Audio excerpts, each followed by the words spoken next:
معلوم ہوا اپنے نسب پر فخر کرنا، اپنے حسب پر فخر کرنا یہ جاہلیت کے کاموں میں سے ایک کام ہے۔ اسی کام کو بڑھانے کے لیے آج ریلیاں نکالی جا رہی ہیں، اسی کام کو فروغ دینے کے لیے آج سوشل میڈیا پر پوسٹیں بھی کی جا رہی ہیں، اسی کام کو فروغ دینے کے لیے آج اسٹیٹس رکھے جا رہے ہیں جس میں یہ بتایا جا رہا ہے کہ تمہارا علاقہ الگ ہے، تمہاری قوم الگ ہے، تمہارا نسب الگ ہے، تمہارا حسب الگ ہے، اس قوم کا تمہارے اندر کوئی کام نہیں ہے، اس قوم کا تمہارے علاقے کے اندر کوئی کام نہیں، تمہارے شہر کے اندر کوئی کام نہیں، اس قوم کو نکال دو، ان پر ظلم کرو، ان کے ساتھ یہ کرو وہ کرو۔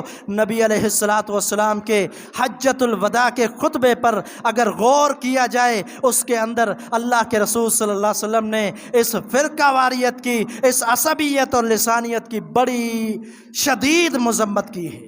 آج ہمارے ملک کے اندر قومیت کی آگ کو بھڑکایا جا رہا ہے۔ فرقہ واریت، قومیت، لسانیت، عصبیت۔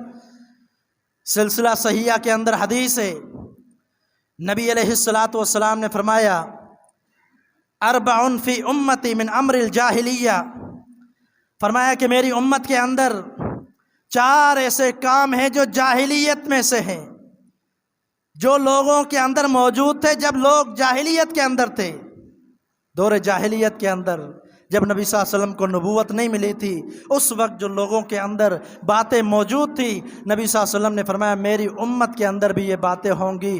4 باتیں نبی صلی اللہ علیہ وسلم نے ذکر فرمائی، جن میں سے پہلی بات آپ صلی اللہ علیہ وسلم نے فرمایا الفخر فی الاحساب، حسب پر فخر کرنا کہ میں حسب میں بلند ہوں، میرا کوئی مقابلہ نہیں کر سکتا، میرا حسب بڑا اعلیٰ ہے، یہ آپ نے فرمایا جاہلیت کی باتوں میں سے ایک بات ہے۔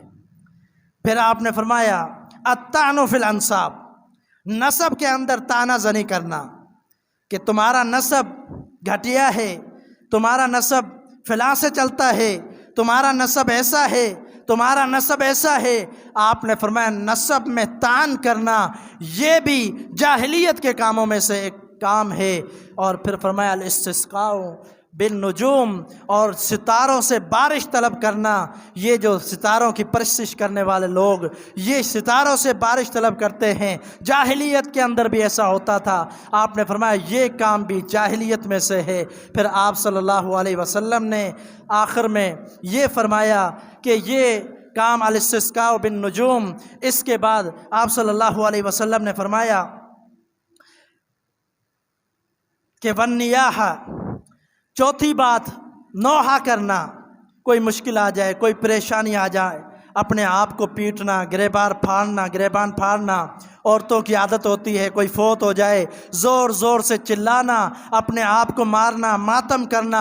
آپ نے فرمایا یہ بھی جاہلیت کے کاموں میں سے ایک کام ہے۔ معلوم ہوا اپنے نسب پر فخر کرنا، اپنے حسب پر فخر کرنا یہ جاہلیت کے کاموں میں سے ایک کام ہے۔ اسی کام کو بڑھانے کے لیے آج ریلیاں نکالی جا رہی ہیں، اسی کام کو فروغ دینے کے لیے آج سوشل میڈیا پر پوسٹیں بھی کی جا رہی ہیں، اسی کام کو فروغ دینے کے لیے آج اسٹیٹس رکھے جا رہے ہیں جس میں یہ بتایا جا رہا ہے کہ تمہارا علاقہ الگ ہے، تمہاری قوم الگ ہے، تمہارا نسب الگ ہے، تمہارا حسب الگ ہے، اس قوم کا تمہارے اندر کوئی کام نہیں ہے، اس قوم کا تمہارے علاقے کے اندر کوئی کام نہیں، تمہارے شہر کے اندر کوئی کام نہیں، اس قوم کو نکال دو، ان پر ظلم کرو، ان کے ساتھ یہ کرو وہ کرو۔ نبی علیہ السلام کے حجۃ الوداع کے خطبے پر اگر غور کیا جائے اس کے اندر اللہ کے رسول صلی اللہ علیہ وسلم نے اس فرقہ واریت کی، اس عصبیت اور لسانیت کی بڑی شدید مذمت کی ہے۔ آپ صلی اللہ علیہ وسلم نے بڑی شدید مذمت کی ہے اس کام کی کہ جو لوگ کبھی سندھی کا نعرہ لگاتے ہیں، کبھی پختون کا نعرہ لگاتے ہیں، کبھی پنجابی کا نعرہ لگاتے ہیں، کوئی بلوچ کا نعرہ لگاتے ہیں، یہ جو نعرے لگا کر لوگوں کے اندر دوریاں پیدا کرنا، اختلاف کو بڑھانا، آپس میں لڑائیاں جھگڑے شروع کرنا، اس کی نبی صلی اللہ علیہ وسلم نے بڑی مذمت کی ہے۔ شریعت میں ان چیزوں کی کوئی حیثیت نہیں ہے۔ اللہ کے رسول صلی اللہ علیہ وسلم کے حجۃ الوداع کے خطبے کے حوالے سے بات کرنے سے پہلے ایک قرآن مجید کی آیت میں پڑھ دوں۔ سورۃ حجرات کی آیت ہے۔ اللہ تعالیٰ فرماتا ہے یا ایھا الناس، اے انسانوں، ہم نے تمہیں پیدا کیا ہے ایک مرد اور عورت سے۔ کون سے مرد اور عورت ہیں؟ ایک سیدنا آدم علیہ السلام اور ایک سیدہ حوا علیہ السلام۔ یہ دو مرد اور عورت ہیں جن سے اللہ تعالیٰ نے پیدا کیا۔ یہ اللہ تعالیٰ نے سورۃ حجرات میں فرمایا، اور فرمایا وَجَعَلْنَاكُمْ شُعُوبًا وَقَبَائِلَ لِتَعَارَفُوا، فرمایا کہ تمہاری قومیں بنائی، تمہارے خاندان بنائے، تمہارے قبیلے بنائے، یہ سارے کے سارے جو ہم نے بنائے لِتَعَارَفُوا، تاکہ ایک دوسرے کی پہچان کر سکو، اور کوئی مقصد نہیں ہے ان کا۔ قبیلے، خاندان، جو اللہ تعالیٰ نے مقصد بیان کیا، ایک ہی مقصد بیان کیا، فرمایا لِتَعَارَفُوا، یہ قرآن مجید کی آیت کے الفاظ ہیں، تاکہ ایک دوسرے کی پہچان کر سکو، ایک دوسرے کو پہچان سکو۔ نام ہے، قبیلہ ہے، خاندان ہے تو پتہ چلتا ہے یہ شخص فلاں قبیلے سے تعلق رکھتا ہے، اس کا تعلق فلاں علاقے سے ہے۔ یہ پہچان کے لیے، جان پہچان میں، آپس میں تعلق کے لیے بنائے گئے، نہ کہ ان کو فخر اور حسب اور نسب کے لیے بنائے گئے، نہ کہ فخر کے لیے، نہ ہے تکبر کے لیے ان کو بنایا گیا کہ یہ قبیلہ بن گیا، اب اس نے فخر شروع کر دیا، وہ قبیلہ بن گیا، اس نے بھی فخر اور تکبر کر دیا کہ میرا قبیلہ اعلیٰ ہے، میرا خاندان اعلیٰ ہے، میرا قبیلہ بلند ہے، میرا خاندان بلند ہے۔ نہیں نہیں، یہ سراسر شریعت کی مخالفت ہے، اور دین حنیف ایسی کوئی بھی دعوت نہیں دیتا۔ نبی صلی اللہ علیہ وسلم کے فرامین، آپ صلی اللہ علیہ وسلم نے تقوی معیار بنایا ہے۔ اللہ کے ہاں مقام کی معیار تقوی ہے، کہ جو اللہ کے ہاں مقام پاتا ہے وہ تقوی کے ذریعے۔ نہ کوئی سید اللہ کے ہاں اعلیٰ اور اعظم ہے، نہ کوئی سندھی، نہ کوئی بلوچی، نہ کوئی پٹھان، کوئی بھی اللہ کے ہاں اعلیٰ نہیں۔ ہاں ان میں سے وہ اعلیٰ ہے، ان اکرمکم عند اللہ اتقاکم، یہی سورۃ حجرات کی آیت ہے۔ اس کے آخر میں اللہ تعالیٰ نے فرمایا کہ تم میں سے اللہ کے ہاں عزت والا، مقام والا، مرتبے والا، شرف والا وہ شخص ہے کہ جو تقوی اختیار کرتا ہے، جو اپنے رب سے ڈرتا ہے، جو شریعت پر عمل کرتا ہے۔ یہ تمہارے جو بھی ایسے شخص ہیں وہ میرے نزدیک اعلیٰ ہیں۔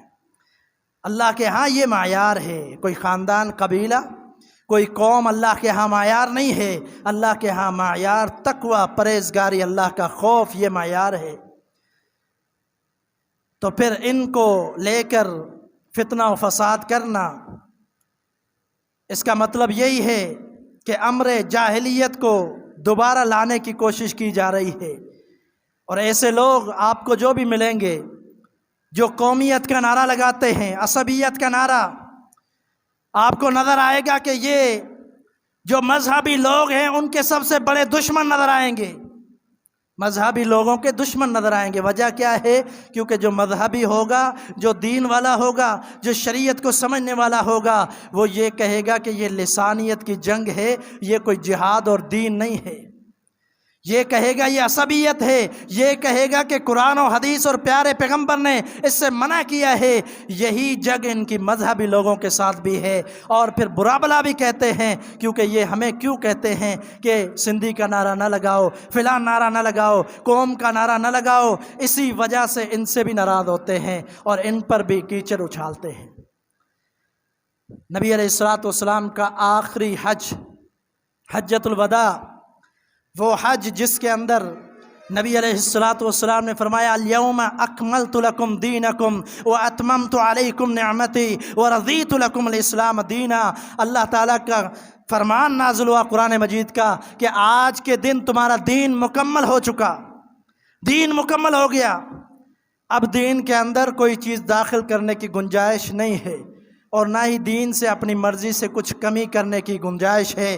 دین مکمل ہو چکا۔ یہ نبی صلی اللہ علیہ وسلم پر آیت نازل ہوئی، اس کی تلاوت آپ صلی اللہ علیہ وسلم نے اپنے آخری حج، جو زندگی کا ایک ہی حج تھا، اسی حج میں نبی صلی اللہ علیہ وسلم نے یہ خطبے میں ارشاد فرمایا، اور بھی بہت ساری روایات کے اندر باتیں ملتی ہیں، وہ چند احادیث میں آپ کے سامنے رکھوں گا کہ نبی صلی اللہ علیہ وسلم نے فرقہ واریت کو ختم کرنے کے لیے، عصبیت کو ختم کرنے کے لیے، لسانیت کو ختم کرنے کے لیے کیسے کیسے عظیم ارشادات فرمائے۔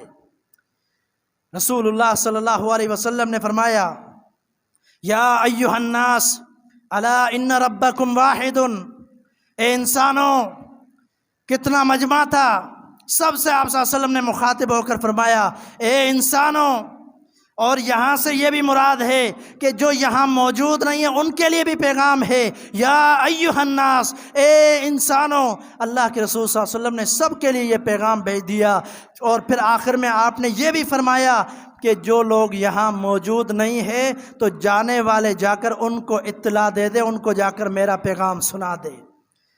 وہ کون سا پیغام ہے؟ الا ان ربکم واحد، خبردار تمہارا ایک ہی رب ہے، وَإِنَّ أَبَاكُمْ واحد، اور تمہارا ایک ہی والد ہے، الا لا فضل لعربی علی عجمی ولا لعجمی علی عربی ولا احمر علی اسود ولا اسود علی احمر الا بالتقوی۔ یہ مسند احمد کی حدیث ہے۔ آپ صلی اللہ علیہ وسلم نے فرمایا تمہارا رب بھی ایک ہے، تمہارا والد سیدنا آدم بھی ایک ہی ہے، نہ ہی فضل ہے نہ ہی فضیلت ہے عربی کو عجمی پر، اور نہ ہی عجمی کو عربی پر، اور نہ ہی کالے کو گورے پر، اور نہ ہی گورے کو کالے پر، الا بالتقوی۔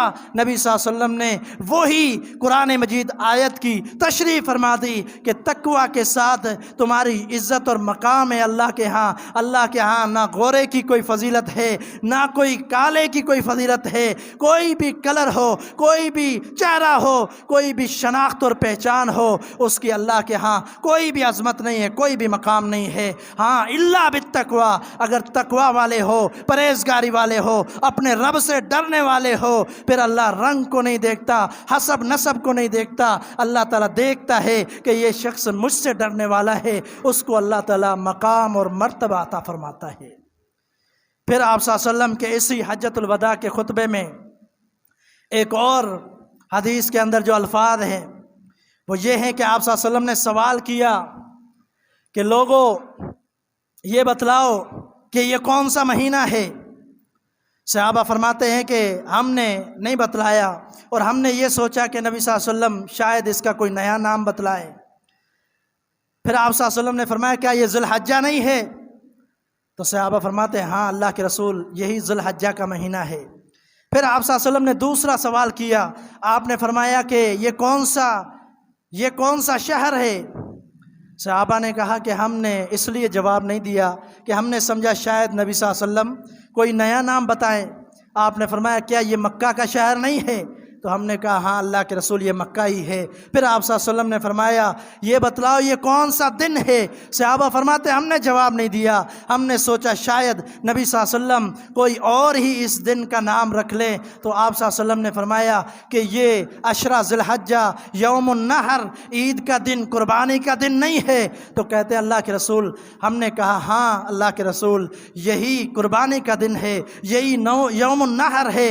اللہ کے رسول صلی اللہ علیہ وسلم نے جب یہ بات سوالات مکمل کیے، اگلی بات آپ صلی اللہ علیہ وسلم نے فرمایا فَإِنَّ دِمَاءَكُمْ وَأَمْوَالَكُمْ حَرَامٌ عَلَيْكُمْ كَحُرْمَةِ يَوْمِكُمْ هَذَا فِي بَلَدِكُمْ هَذَا فِي شَهْرِكُمْ هَذَا وَسَتُلْقَوْنَ رَبَّكُمْ فَيَسْأَلُكُمْ عَنْ أَعْمَالِكُمْ۔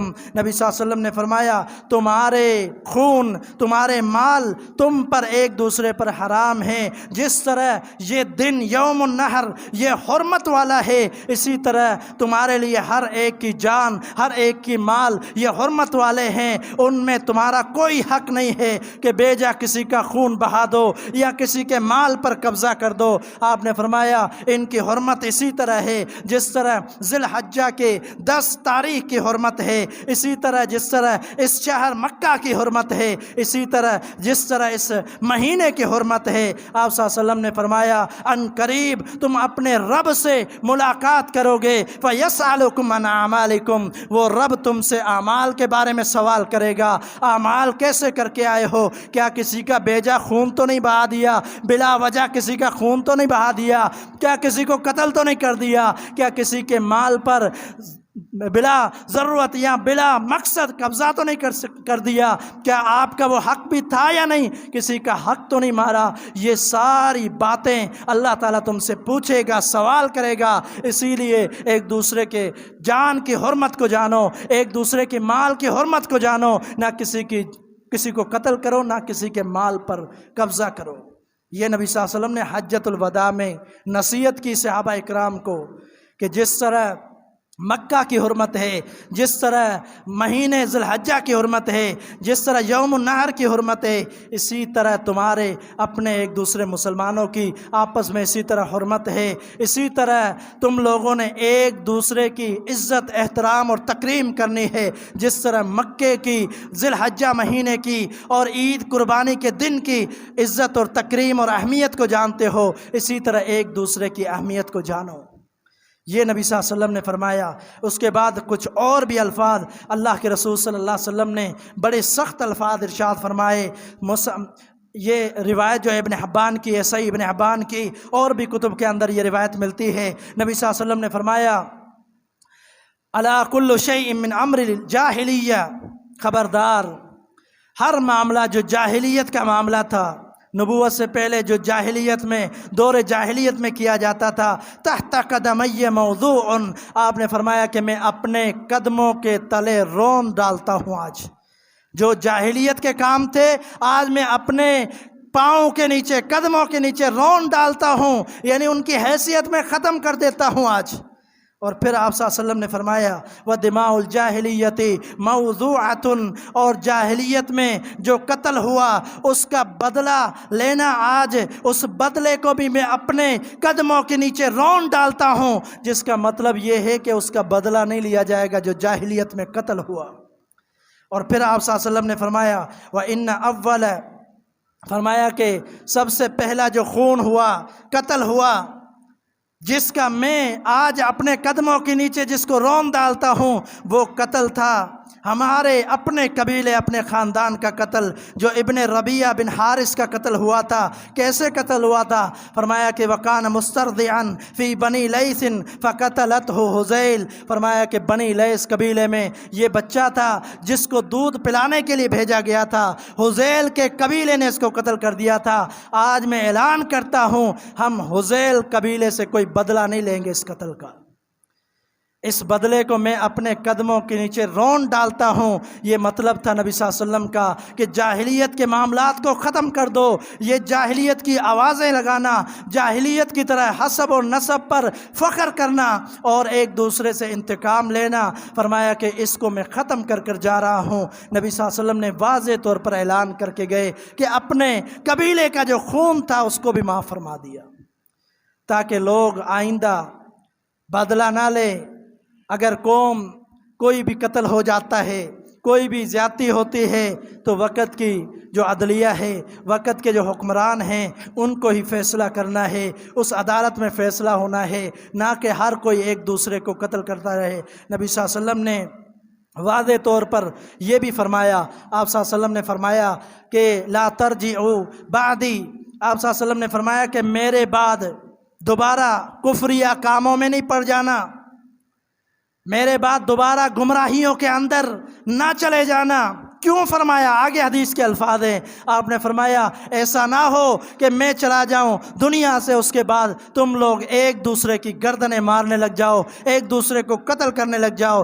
آپ نے فرمایا کہ ایسا نہ کرنا، سختی سے آپ صلی اللہ علیہ وسلم نے منع فرمایا، جس کا مطلب ہے نبی صلی اللہ علیہ وسلم نے فرقہ واریت، لسانیت، قومیت، ہر قسم کے قتل کو آپ صلی اللہ علیہ وسلم نے روک دیا۔ آپ صلی اللہ علیہ وسلم نے فرمایا کہ ایسا نہ کرنا کہ آپس میں اختلاف پیدا ہو، آپس میں جھگڑے اور لسانیت کے معاملات آ جائیں، حتیٰ کہ نبی صلی اللہ علیہ وسلم وہ عظیم شخصیت ہیں جنہوں نے فرمایا کہ مجھے بھیجا گیا ہے لِأُتَمِّمَ مَكَارِمَ الْأَخْلَاقِ، مسند احمد کی حدیث ہے، آپ نے فرمایا اخلاق کو مکمل کرنے کے لیے میں آیا ہوں۔ اٹھا لیجئے حدیث حدیث ہے، نبی صلی اللہ علیہ وسلم نے تو یہاں تک منع کیا ہے، فرمایا اگر 3 بندے آپس میں بیٹھے ہوں، 2 بندے آپس میں سرگوشی نہ کریں، کانوں میں باتیں نہ کریں، وجہ کیا ہے؟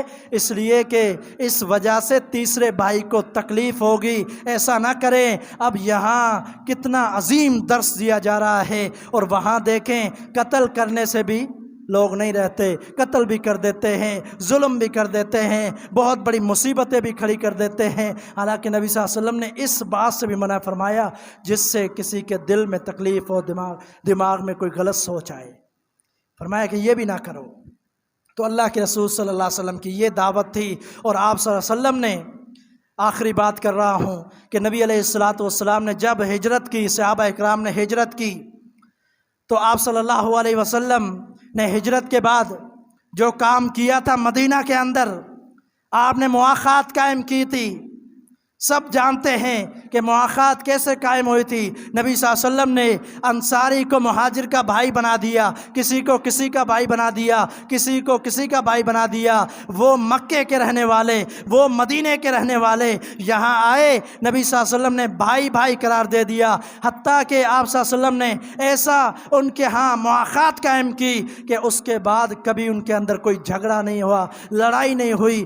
اگرچہ زمانہ جاہلیت کے اندر بھی کچھ ان کے اختلاف تھے آپس میں، لیکن جب نبی صلی اللہ علیہ وسلم نے بھائی بنا دیا تو ان کی بھائی چارے کا عالم دیکھیے کہ انہوں نے اپنے حقیقی بھائی سے بڑھ کر اپنے مسلمان بھائی سے محبت کی ہے۔ کئی مثالیں اس کی ملتی ہیں، اس قدر انہوں نے آپس میں محبتیں کی۔ یہاں تو یہ لڑائی ہوتی ہے کہ سندھ کے اندر ایک شخص آیا جس کا تعلق خیبر پختونخوا کے ساتھ، اس نے آ کر دکان کھول دی، وہ دکان کا کرایہ بھی دیتا ہے، کام بھی کرتا ہے، محنت بھی کرتا ہے، لیکن یہ کہا جاتا ہے کہ یہ ہمارے علاقے میں کیوں آیا؟ وہاں جو مہاجر گئے تھے ان کو انہوں نے کوئی کرایہ نہیں لیا، بلکہ اپنی جائیداد میں سے آدھی جائیداد ان کے حوالے کر دی اپنے رب کو راضی کرنے کے لیے، اپنے رب کو خوش کرنے کے لیے۔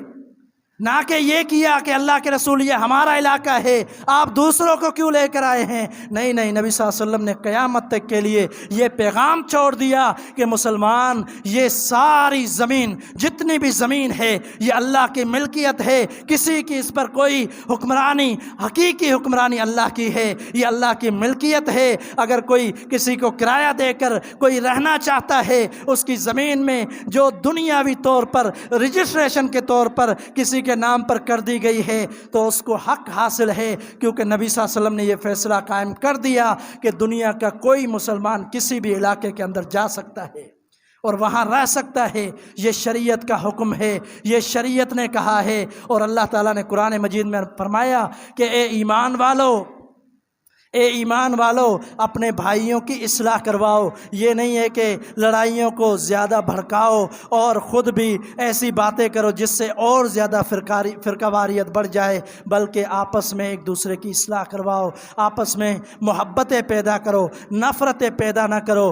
رسول اللہ صلی اللہ علیہ وسلم کا یہ پیغام صحابہ نے کس طرح سمجھا تھا کہ آپ صلی اللہ علیہ وسلم کی زندگی کے اندر کوئی ایسا جھگڑا نہیں ملتا جس کے اندر قومیت اور لسانیت کی بو آتی ہو۔ ایک واقعہ بڑا معروف ہے کہ جس میں کہا گیا کہ اے مہاجروں میری مدد کرو، اے انصاریوں میری مدد کرو۔ وہاں مدینہ کے اندر کوئی لڑائی ہو گئی، زمینی اختلاف ہو گیا دو مسلمانوں کا، تو جو مہاجر تھا اس نے آواز دے دی کہ جو مکے سے آنے والے ہو تم لوگ میری مدد کرو کیونکہ مجھ سے انصاری لڑ رہا ہے۔ انصاری نے کہا کہ میری مدد کرو کیونکہ مجھ سے مہاجر لڑ رہا ہے۔ یہاں غور کریں، یہ لسانیت کی آواز ہے، یہ لسانیت کی آواز ہے کہ ہم مہاجر ہیں، وہ انصاری ہیں، قومیت کی آواز ہے۔ نبی صلی اللہ علیہ وسلم کو جب پتہ چلا، آپ نے فوراً خطبہ ارشاد فرمایا کہ یہ بدبودار عصبیت کی آواز کس نے لگائی؟ آپ نے اس کو بدبودار کہا ہے، عصبیت کی آواز کو۔ جاہلیت کی آواز کے الفاظ بھی آتے ہیں کہ جاہلیت کی آواز کس نے لگائی؟ کہ جس سے معلوم ہوا کہ جو بھی قوم کی طرف دعوت دیتا ہے، عصبیت کی طرف، لسانیت کی طرف دعوت دیتا ہے، وہ یقیناً شریعت کے مخالف ہے، وہ صحیح معنی میں ایمان والا نہیں ہے، صحیح معنی میں اس کو اپنی اصلاح کرنی چاہیے۔ یہ جو معاملات ہیں، ان معاملات کے اندر احتیاط برتنا چاہیے اور اپنی بھی اصلاح کرنی چاہیے، اپنے مسلمان بھائیوں کی بھی اصلاح کرنی چاہیے جو اس قدر بڑھ چکے ہیں کہ وہ دین اور شریعت کو کوئی اہمیت نہیں دیتے۔ اللہ تعالیٰ سے دعا ہے کہ اللہ تعالیٰ ہم سب کو حق سچ سمجھنے کی توفیق عطا فرمائے۔ وآخر دعوانا الحمدللہ رب العالمین۔